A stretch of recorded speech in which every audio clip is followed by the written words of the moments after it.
Gagner 10 ans grâce à une bonne crème anti-rides, redessiner l'ovale de son visage en appliquant un sérum anti-âge ou repulper sa peau en un rien de temps. Les cosmétiques pour lutter contre le vieillissement sont légion dans nos rayons, mais sont-ils vraiment efficaces? Quels principes actifs peuvent être intéressants et que valent les nouveautés sur le marché des petits produits, des petits appareils que l'on va tester dans un instant?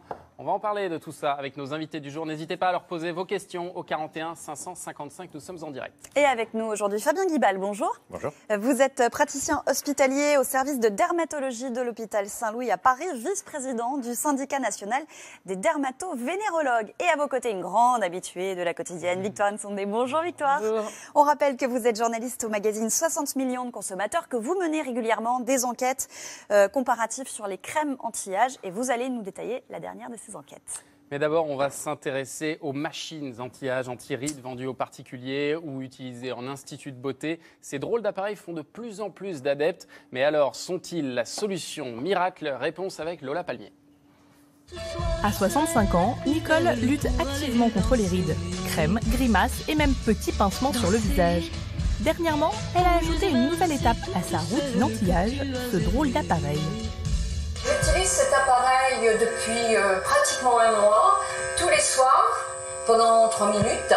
Et sincèrement, je commence à voir l'ovale du visage qui se raffermit un petit peu ici.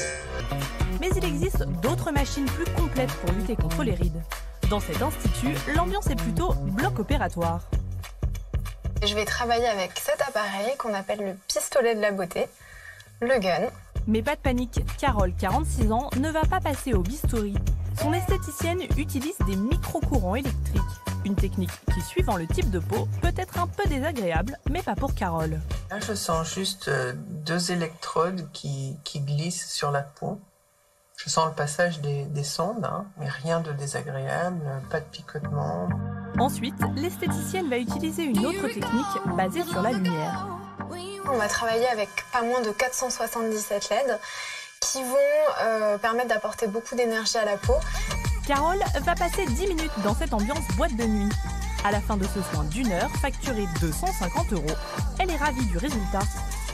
Là, moi, j'ai ma peau qui est repulpée, bien repulpée. Je la sens ferme, je la sens tonique. Pour cette dermatologue, combiner les techniques comme les micro-courants, la radiofréquence, les ultrasons ou la lumière peut être bénéfique. Si on combine les différentes techniques, on a plus de chances d'avoir un meilleur effet. Par exemple, la radiofréquence peut agir en profondeur sur le relâchement. La lumière peut agir en surface sur la microcirculation capillaire. Mais en réalité, comme nous l'explique l'Agence nationale de sécurité du médicament, rien n'atteste l'efficacité de ces machines. Contrairement aux dispositifs médicaux, pour être mises sur le marché, elles n'ont pas besoin de prouver qu'elles ont le moindre bénéfice pour la peau. En revanche, les machines fabriquées en France doivent respecter les normes de sécurité européennes. Les machines sont très sécurisées, elles sont bridées, donc on s'expose plutôt à un manque d'efficacité. On ne va pas trop s'exposer à un risque potentiel parce que les sociétés ne se risquent pas à vendre du matériel risqué en principe. En principe donc, aucune chance de se faire brûler ou électrocuter.